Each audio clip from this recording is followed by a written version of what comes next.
Plenty of Michigan football and basketball talk to come. Plus, we confront an inconvenient truth. Next on this week's episode of Michigan Podcast. But there's going to be one team that's going to play solely as a team.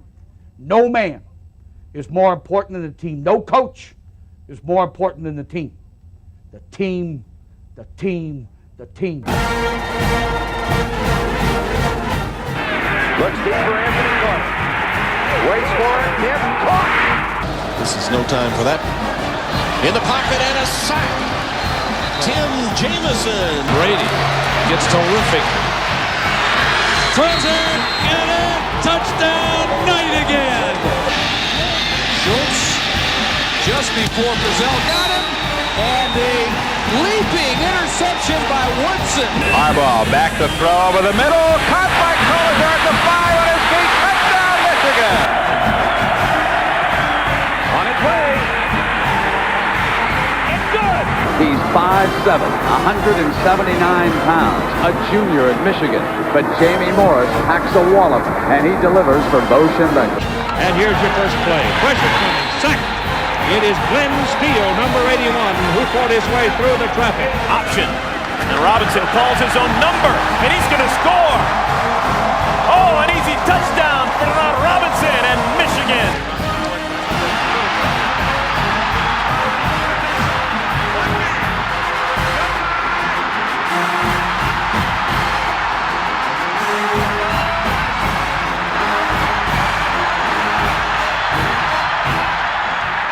We're going to win it.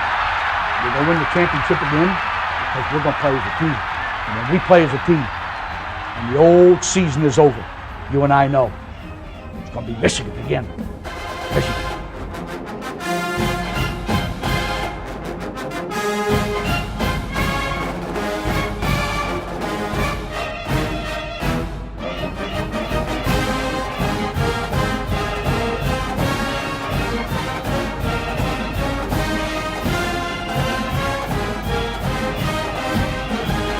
Greetings and welcome to this week's episode of Michigan Podcast. I am Steve Deace, Michael Spath, and Brandon Brown from WTKA-Ann Arbor, and Wolverine Digest will be joining us here in the next segment for this week's roundtable conversation. But we begin with a story that has Michigan social media, Recruitnik social media, in a panic. We have gone full-blown Chernobyl. We've hit the 3 Mile Island button. Two prominent voices in 24/7's Recruitverse, Steve Wiltfong and Alan True, who do excellent work, have now crystal balled Donovan Edwards, considered one of the top 5 running backs in the 2021 recruiting class. Can you believe? 2021. Anybody else feeling old? Anybody? The 2021 recruiting class. Donovan Edwards from the 2021 recruiting class, ranked one of the top 5 running backs in the nation in that class, rated one of the top, maybe 30 players overall in that class. From Michigan's backyard, an in-state kid, it's been expected that he eventually would end up as a Wolverine. Well, now he's being crystal balled to the evil empire, Ohio State. And people are having a meltdown. To which I have a simple question. Why? Now, on a personal note, I used to know Tony Alford, Ohio State's running backs coach, when he was at Iowa State University, and I covered Iowa State as a beat reporter. Fantastic running back coach. Fantastic guy.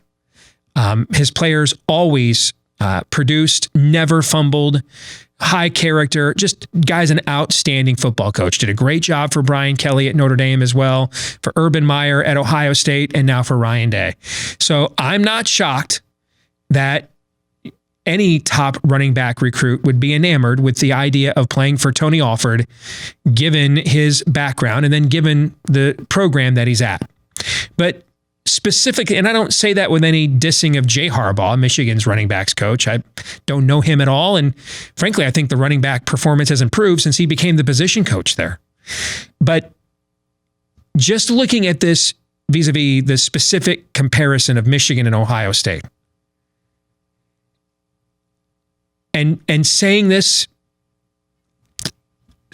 sorry, preemptive bile.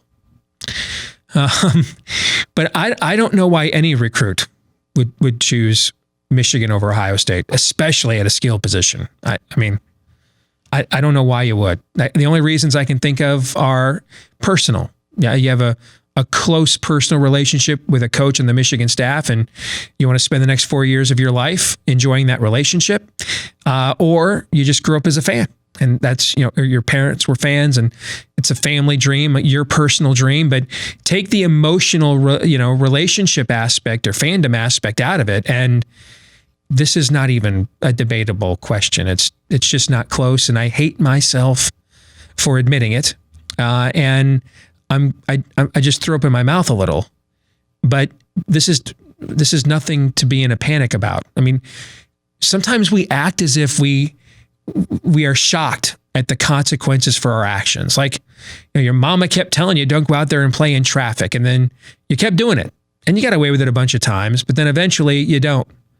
And you learn what the laws of momentum and inertia are all about as you're bleeding out there in the asphalt. And you're like, I can't believe this happened to me. What, did you try to listen to your mama ever? I mean, what did we think was going to happen when we got our ass kicked by these guys 15 years in a row? And in every one of those games, doesn't it seem like some tailback had like some long run against us too? I mean, J.K. Dobbins a couple times last year.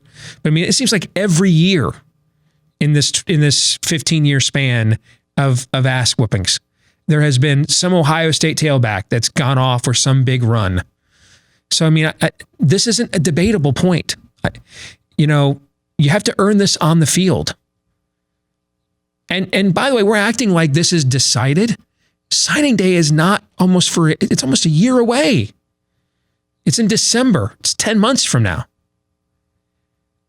I mean, think back to when you were 16 or 17 years old. 10 months was like dog years. I mean, you could change your mind 75 times. But even if he goes, this is what happens when you allow yourself to be dominated. And Michigan did. Ohio State doesn't need much help. It's the winningest program in college football the last 60 years. But whether it's been the administrative decisions it's made, the coaching decisions it's made, the game day decisions it's made, Michigan made this bed and now has to sleep in it. So if you're tired of digging yourself a hole, put down the damn shovel. Win the game. Win the game. That's the solution here. Steve Deace here. I just want to say a quick thank you to our new partner, Surfshark, who knows that our entire lives are spent online and you need to make sure that you're protected.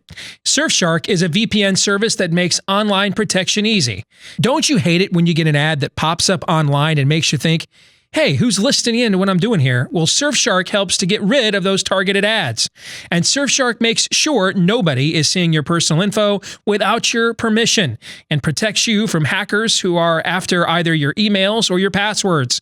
It's super easy to use too. Get Surfshark VPN at surfshark.deals/Michigan Podcast. That's surfshark.deals/Michigan Podcast. Enter promo code Michigan Podcast for 83% off and one extra month free. Promo code Michigan Podcast for 83% off and one extra month free. Try it out now and know that you are safe online. Surfshark VPN. Let's get to the Wolverine Digest roundtable this week here on Michigan Podcast. And we got the full house back with us this week. Brandon Brown and Michael Spath, both of Wolverine Digest, as well as WTKA-Ann Arbor. Gentlemen, good to have you with us. Let's get right to it. With the basketball, Michigan doing what it does every February now, 22-7 in the month of February since 2017. And when you consider all of those would have been games at the height of Big Ten Conference play, during an era when Big Ten basketball has been as good as it's been in several years, that's even more impressive. We kind of knew what the MO for this February surge was under John Beilein, but this is a new coach, and a lot of the different players and even guys who were here last year are playing bigger roles in most cases than they were expected to, and yet we're still seeing that same culture. What do you attribute it to, Michael Spath? Is it just as simple as this is Michigan when Isaiah Livers is healthy in the lineup, or is it something more? Well, I wrote about this earlier in the week, and I think the word that you just used there that I agree with is culture. I think what Michigan football enjoyed for 4 or 5 decades, what Michigan hockey enjoyed for the better part of Red Berenson's career until the very end, and what John Beilein established at Michigan with the help of some great leaders like Stu Douglas and Zach Novak, and then Trey Burke, and then Nick Stauskas took over for them. I mean, look at how many times you've lost a key leader. Jordan Morgan, who's considered a heart and soul type player, and then someone steps into his void. And so I think what you've got here is you've got a culture of success, a culture of winning, a culture of responsibility where one class, seniors, sometimes juniors, pass it along to the next class, and then those guys pass it along. And I mean, look at like the player that David DeJulius is emerging into, the player Eli Brooks is, Brandon Johns. Like, these are your next generation of leaders that are going to take over for Simpson and Teskey someday. And so I think you've got this really incredible culture that has been built and is now being sustained even with the change in coaching staffs. And so that's what I attribute a lot of Michigan's success to at this point in the season. Brandon, you're the person over at Wolverine Digest who covers the press conferences, the team avails, the games, from the court eye view, if you will, there on press row. So you've seen this team and this program up close and personal more than any of us have, and certainly probably just about anybody in the audience. A month ago, this team was in 12th place in the Big Ten. A month later, they're a top 12 team in the country, according to Ken Palm's renowned analytics. Can you walk us through, did you see any signs that this was coming, even during that stretch, the 11 games that they didn't have Isaiah Livers, where they went, 5-6 in those games? Can you point out where you're like, you know what, I can see where this thing is going to turn around here? Did you see any of those signs? It's hard to say. I mean, I can't really pinpoint a time where I thought, like, okay, they're just about there. I really don't think there was anything like that. I guess certainly Isaiah Livers being out and then coming back and seemingly, he jumped right back in playing 30 minutes and was pretty productive and has been very good since coming back from an injury like that. That was a very pleasant surprise, and obviously a pretty big shot in the arm for the team in terms of what they're trying to do on the court, and then just him as a person, a player, or a personality, a leader, his communication on the court. I mean, it took all of that to another level. I just think, like, when you look at the team 1 through 8, I guess is probably the best way to look at it now, because those are the guys, the starting 5, and then David DeJulius, Brandon Johns Jr., and Austin Davis, who are getting the run of the minutes. Like, they're just talented. I mean, it's a very good 8 players top to bottom. I don't know if there's many other teams in the conference who can go 8 deep that have enough guys to contribute like Michigan does. And Juwan Howard has said it many times throughout the year, and it kind of sounds like a cliche or coach speak, and we don't really want to hear it, when you're going through a 4-game losing streak and when Isaiah Livers is hurt. But he said, yeah, like, it takes time. He's like, he used the term microwave society the other day. We're in a microwave society. We want everything right now. We want it done and it just to be full go, but that's not really how it works in basketball with a new coach, a new system, a new staff. Like you said, Steve, a bunch of new players playing in a role that they haven't really had before. And it did just take a little time. Now, Michigan got off to such a hot start early that everybody just kind of assumed maybe that it was going to be that way for the whole year. But that wasn't really realistic. And then Isaiah Livers gets hurt, and it takes an even bigger hit. And now they're surging at the right time. So to answer your question directly, no, I don't really remember a moment where I thought, like, okay, they're about to turn this corner. But it has happened gradually, getting Isaiah Livers back, playing better defense, the growth of Franz Wagner, a freshman who was injured at the beginning of the year. Kind of all these things stirred up in a pot, and it's kind of just getting ready right now at the perfect time. Brandon, let's go back to what Michael was talking about there with culture and what he wrote about this week at Wolverine Digest, because Isaiah Livers is obviously a link to that culture. And so were John Teskey and Xavier Simpson, but the difference is he's a far more polished and well-rounded and gifted offensive player than they are. In fact, the Big Ten Network, a couple of their analysts did a fantasy draft, pick your starting 5, and who they thought were essentially the top 10 players in the Big Ten, and Isaiah Livers was one of those players. I think he's the best wing player in the Big Ten. So maybe he's not quite to the level yet of a Luka Garza, a Cassius Winston, but let's go to Michigan State. Where would they be without Xavier Tillman? Because what the loss of Isaiah Livers did is it forced everybody to play a role that maybe they're not quite accustomed to or ready to yet. And putting Isaiah Livers back in the lineup, now everybody gets to settle into their roles. I mean, look at Franz Wagner. He was playing the best wing defender on every team every night. And now he's playing the second or third best wing defender on every team. And pardon me, most teams don't have 2 or 3 good wing defenders. And you're seeing the difference. The floor has opened up for him tremendously with the addition of Isaiah Livers, not having to rely on John Teskey to carry you offensively. Defensively, he's improved quite a bit the last couple of weeks. And now we saw against Purdue, he's getting a little bit more aggressive offensively again. I think it just settles that entire lineup because it puts everybody in their proper roles, which feeds into that culture. What are your thoughts? 100%. I've written about that exact topic a couple of times. And I think Brandon Johns, who you didn't specifically mention, is maybe the most prime example because he did great. He did great when he stepped in. Maybe great's too strong, but he did a good job coming in and starting 9 or 10 games while Isaiah Livers was out. Maybe not quite ready for that role yet, but he had some really good performances in there. But him coming off the bench as perhaps the 6th man is like the perfect role for him as a sophomore because of his size at 6'8", 220s, 230. He's a freak of an athlete. He runs up and down the floor like a deer. He's good for a couple of hustle plays. He can block shots. He rebounds. Offensive rebounds really well. He's proven to be able to step out and hit the 3. He's not the offensive player that Isaiah Livers is, but he's cut from that cloth. He's able to stretch the floor. He's able to go inside. He's been much more aggressive putting the ball on the deck. So he is perfect in that role. The 15 to 18 minutes come in, bang around a little bit, dive on the floor, foul a couple guys, just hustle plays. That's exactly what he's able to do right now. When he was playing 30-plus minutes as a starter, it just was out of his wheelhouse a little bit. He did fine, but I agree with you 100%. Isaiah Livers back in the lineup settles everybody down. It makes the actual play on the court better with Isaiah Livers getting, 14, 18 points a game and handful of rebounds and the way he can defend pretty much 1 through 5. But it allows everybody else to be comfortable and do what they're supposed to do at the highest level. And, again, the leadership and the culture and the communication, all those things that Isaiah Livers is very comfortable doing, it just elevates everybody around him. So I agree. I think it's a combination of what he specifically does, his ripple effect on everybody else, and then just that culture of winning a lot of games. Guys like Xavier Simpson, John Teskey, and, of course, Livers. So, Michael, let's go then to the ceiling for this team. I mentioned they're in the top 12 overall in Ken Palm.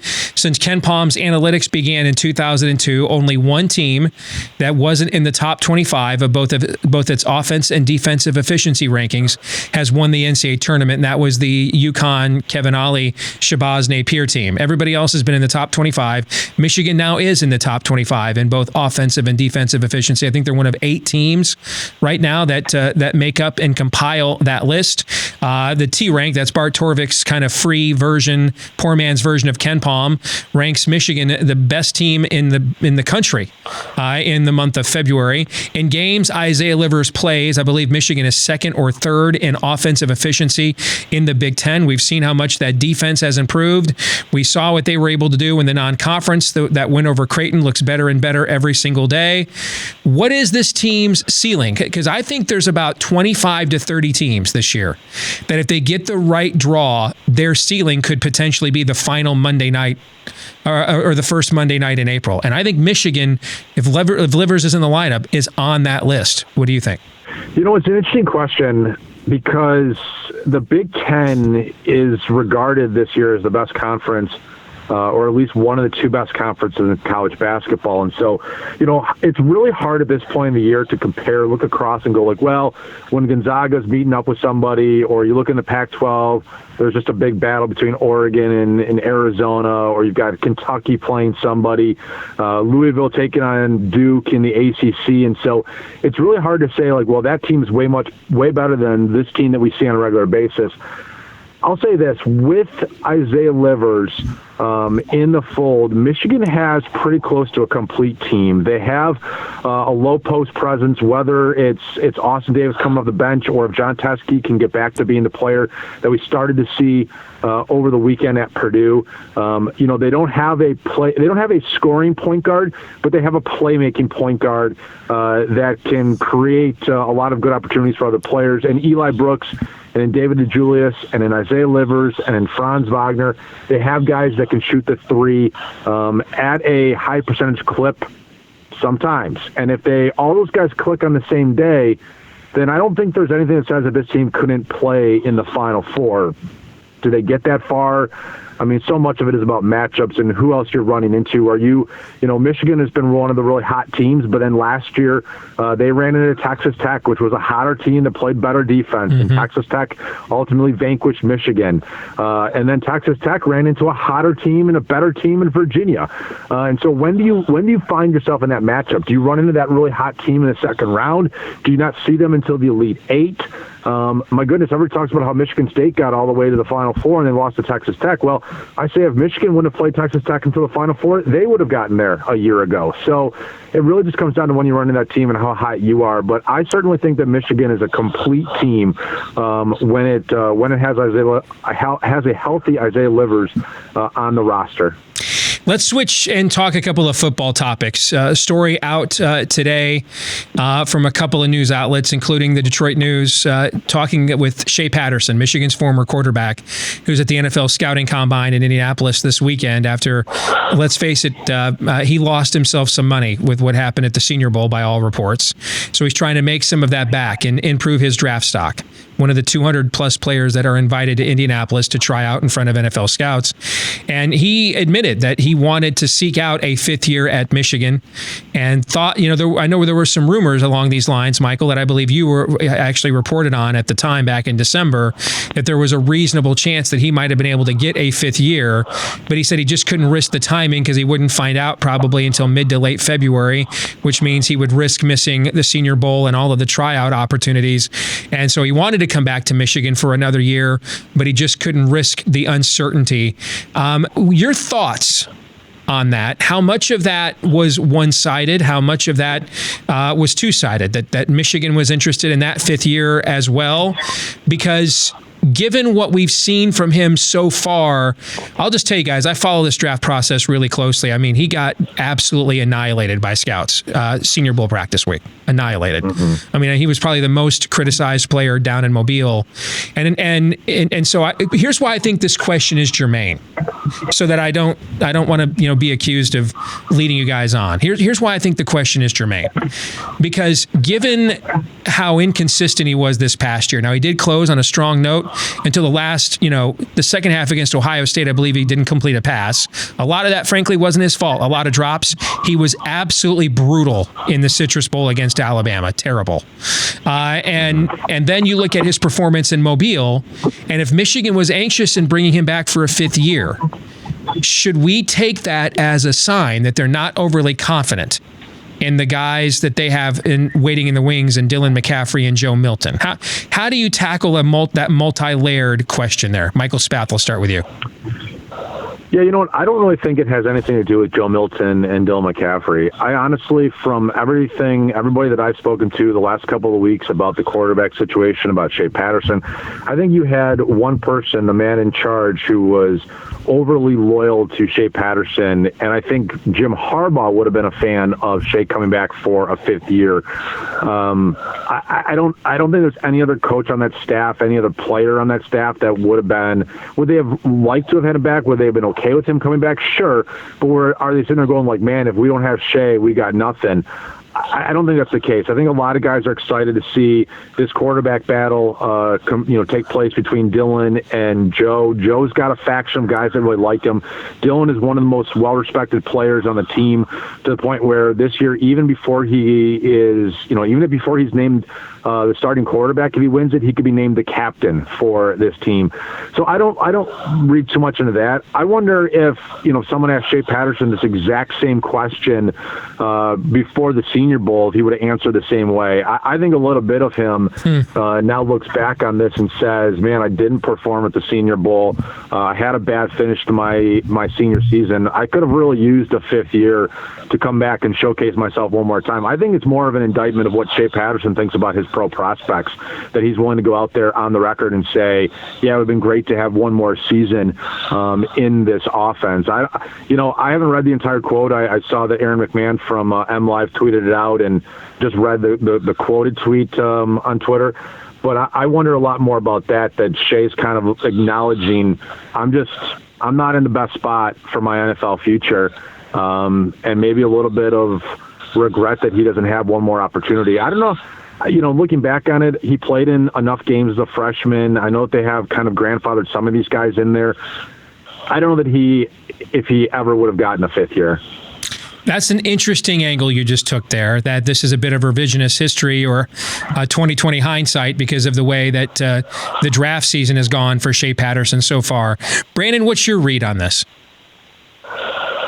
It's similar to Mike's. I mean, I don't, based on how he played last year, the up and downs, the overthrows, injury at the beginning of the year, not pushing the ball down the field as much as I'm sure a lot of people would have liked to see, not keeping the ball on zone reads that look to be. I just think he left a lot on the field, and I can't imagine, to Mike's point, that people inside that building, coaches or players, are crying in their hands that he's not coming back.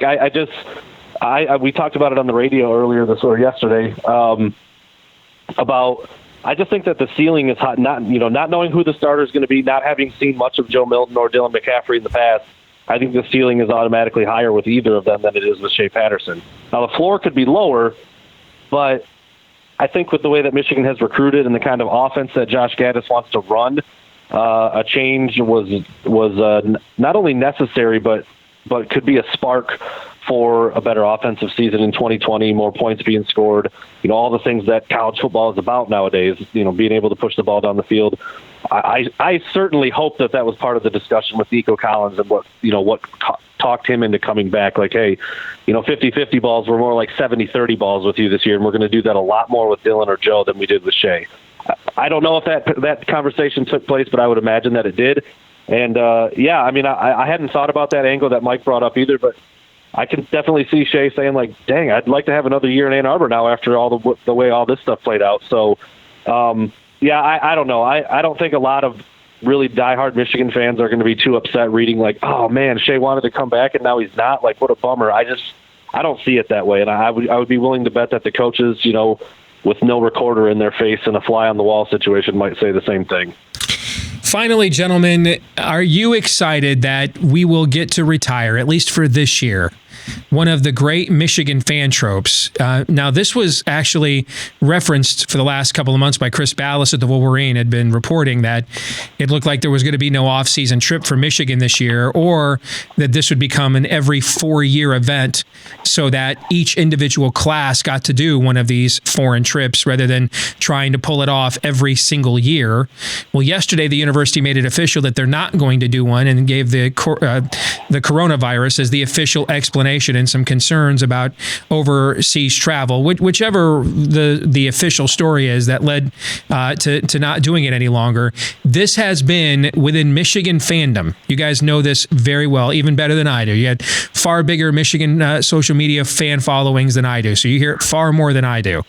But this has been a grinded axe every offseason. Hey, Ohio State's not, doing an African safari or visiting the Pope. They're thinking about how to beat Michigan. Alabama and Clemson, all they care about is winning football games. Maybe, instead of practicing in France, practice for Ohio State, right? You guys have heard all of these, okay? So since there will be no off-season trip this year, I have to believe that encourages or increases Michigan's odds of finally beating Ohio State by what percentage point? Brandon, I'll start with you. What are the odds go up now as it stands today? None. Zero. I don't think that matters at all. I think the trip is pretty cool. I get where fans are coming from. It's frustrating when you have these football powerhouse programs that are just, up and down the field and will just wax Michigan, and one of them has waxed Michigan a lot of times over the last 15 years. I don't think that has anything to do with it. I don't. I mean, I'm fine. I'm fine with them not going on the trip and maybe focusing up a little bit more and having it be more about football in the spring than that trip, which is certainly a massive undertaking for everybody involved. But in the grand scheme of where the season is, where the team is by late November, I think it's literally zero effect whatsoever. Michael, are you looking forward to finally winning the game, since Michigan is taking the full, not taking 2 weeks out of the critical May preparation schedule to focus squarely on Ohio State and the obvious advantage that will grant us? Well, I tell you what, if Michigan finds a way to beat Ohio State this year, then we're all going to look back and go like, see, all they need to do is not take that. Do you know what our feeds are going to look like if they pulled that off? Holy crap, don't read them. You're right. Told you not to go on that trip. Nobody listened to me. You're exactly right about that, yes. No, I mean, you guys have made the good points. I mean, look, it occurs after the semester's over with. It occurs after spring football has ended. It occurs in a time period, usually in May, where there is no football-related activities. They're not doing 7-on-7 type stuff. They're not in a massive working out yet. It's a cool down period. It's always good for team bonding, which is one of the things that every school tries to do. Alabama tries to do it. Ohio State tries to do it. Everybody talks about whether it's, built Habitat for Humanity or doing some type of volunteer work. Like, all these schools try to do team bonding activities to have a better relationship between their players. So I've never thought it was a big deal. It has no bearing whatsoever on why Michigan has not been successful against Ohio State or in their bowl games. It was a really cool opportunity for these guys, and I find it a little odd that they cited the coronavirus as the reason they're canceling it when they never told us where they were headed to. I mean, there's a lot of countries in the world right now that are not being impacted by the coronavirus, and they could have picked any one of those. But you know what? Better, I guess, safe than sorry at this point, and you don't know what will be happening across the world in the next couple of months. Mm-hmm. So, whatever Michigan wants to do, that's totally fine. Well, they could. How about taking your team out to California to train with Navy SEALs? Oh wait, yeah, that was done once, and the coach did that, then went 5-7 and got fired. So never mind. Let's not follow that precedent. Gentlemen, it's good to have you back with us again on Wolverine Digest. Thanks for joining us here this week here at Michigan Podcast. All right, thank you so much. Thanks, Steve. All right, take care. Don't forget, you can stay up to date with everything we talk about here on Michigan Podcast in between episodes by visiting our website at wolverinedigest.com. Again, that's wolverinedigest.com. Myself, Michael Spath, and Brandon Brown keep you up to date each and every day on everything trending and happening with the Maize and Blue. So again, if you want to stay up to date on those Michigan Wolverines, go to wolverinedigest.com. Again, that's wolverinedigest.com. This week's Twitter poll, we asked, who do you think is the best current coach at the University of Michigan? And you can't really go wrong with, the top three. I'm kind of surprised Jim Harbaugh got that many votes, to be brutally honest with you. But the top three are easy. When you look at what Mike Bottom has done there with the swim program, Eric Bakich, and taking the baseball team to the final out of the College World Series last year. And then Carol Hutchins, who's won a Natty and is pretty much the Big Ten champion. She's like the Urban Meyer of Big Ten softball, and deserving of the number one vote in that poll. But those top three are outstanding. If you want to credit Coach Harbaugh, his resume at Michigan is not as good as those top three. But if you want to credit him for his overall contributions as a coach, what he's done to rebuild the brand, to increase revenue, fan support, which certainly helps the top three coaches on that list who rely on football success for their own, then I'm fine with him being on that list. But in terms of actual on the field achievement, he's not done anything at Michigan even close to what the other three have done. Let's get to this week's question of the week, and it comes from Randall Porter, who says, did you mean to say last week Michigan is only playing an 11-game schedule in football this year? Let me take that again. Can I do that again? Do you mind, Aaron? Go ahead. Okay. Let's get to this week's question of the week, and it comes from Randall Porter, who asks, did you mean to say last week Michigan is only playing an 11-game schedule in football this year? I'm pretty sure we play 12. Well, Randall, maybe Michigan plays a 12-game schedule in your world, but in my world, that is not the case. They are transitioning to an 11-game schedule because I have a deeply embedded desire to stop getting my ass whooped and myself face planted, embarrassed the Saturday of Thanksgiving weekend every year. I tried it. In fact, Lent begins tomorrow, and I'm giving it up for Lent, for Evs.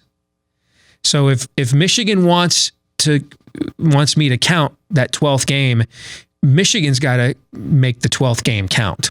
I'm not doing it anymore. So my understanding is Michigan's on a bye. If I'm incorrect, it's too late because I'm going to be at the IMAX here in town watching Kong versus Godzilla the Saturday after Thanksgiving instead of the tradition unlike any other, a complete and total curb stomp embarrassment. I don't do those anymore. I like enjoying my holiday. Now, if you like ruining your holiday and your weekend and really your entire season by acknowledging a 12th game that does not exist, but you would like to acknowledge it nevertheless, it's a free country. By all means, you're free to be as miserable as you would like. But I prefer to be happy and gay, particularly at the most wonderful time of the year. So it's an 11-game schedule for me. Michigan's final game against Indiana. And then after that, we wait and see what bowl game we get. So that's how we roll here on Michigan Podcast until someone convinces us otherwise. And the someone's are over there at the Schembeckler building. That's where they reside. Everybody have a great week. Thanks for tuning in here this week on Michigan Podcast. Don't forget to follow us on Twitter at Michigan Podcast and check us out every day online at WolverineDigest.com. You can also like, rate, subscribe, whether it's YouTube or a podcast platform, whichever the case may be. Please keep those coming. The more of those we get, the more it helps us to grow and find other Michigan fans just like you. Until next week, go Blue.